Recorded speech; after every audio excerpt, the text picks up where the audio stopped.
అనంతపురం జిల్లా కదిరిలో అమరావతి ఛాంపియన్షిప్ క్రీడా పోటీలు నిర్వహించారు. ఎమ్మెల్యే కందికుంట వెంకటప్రసాద్ క్రీడలను ప్రారంభించారు. యువతలో స్ఫూర్తి పెరుగుతుందన్నారు.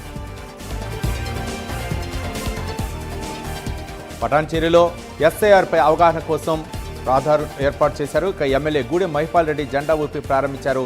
ప్రజల భాగస్వామ్యాన్ని కోరారు.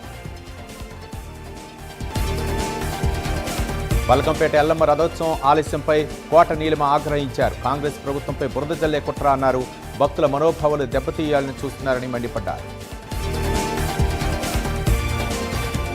కడపలో దస్తావేజు లేఖల ధర్నాకు మాజీ ఎమ్మెల్యే మద్దతు పలికారు. జీవో నెంబర్ 396ను రద్దు చేయాలని రఘురామరెడ్డి డిమాండ్ చేశారు. ప్రజల ఆస్తులకు భద్రత ఉండదన్నారు. నెల్లూరు జిల్లా రాపూర్లో ఉచిత మెగా వైద్య శిబిరం నిర్వహించారు. ఏపీఎస్ఆర్టీసీ చైర్మన్ సురేష్ రెడ్డి ఆధ్వర్యంలో నిర్వహించారు.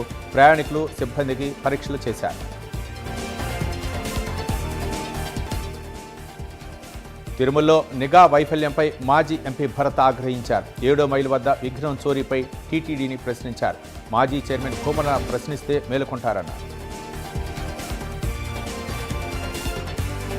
అనంతపురం జిల్లా పుట్టపర్తిలో బైక్ స్టంట్ చేసిన ముగ్గురిని అరెస్ట్ చేశారు. షేక్ ఉమర్ ఫరూక్, షేక్ సమీర్, వక్కల జ్ఞానేశ్వర్పై కేసు నమోదు చేశారు. తల్లిదండ్రుల సమక్షంలో పోలీసులు కౌన్సిలింగ్ ఇచ్చారు. ప్రకాశంలో ప్రమాద బాధితులను పరామర్శించారు. డాక్టర్ గొట్టిపాటి లక్ష్మి క్షతగాత్రులకు మెరుగైన వైద్యం అందించాలని ఆదేశించారు. ధైర్యం చెప్పి అండగా ఉంటామన్నారు. పెద్దపల్లిలో ఏఐఎస్ఎఫ్ విద్యార్థులు భారీ ర్యాలీ చేపట్టారు. పెండింగ్ స్కాలర్షిప్లు విడుదల చేయాలని డిమాండ్ చేశారు. కలెక్టరేట్ను ముట్టడించి వినతిపత్రం సమర్పించారు. జేఎన్టీయూ స్పందన ఇంజనీరింగ్ బ్లాక్ వద్ద పాము కలకలం రేపింది. వర్షాలతో యూనివర్సిటీ హాస్టల్లోకి పాములు వస్తున్నాయన్నారు. విద్యార్థులు భయాందోళన చెందారు.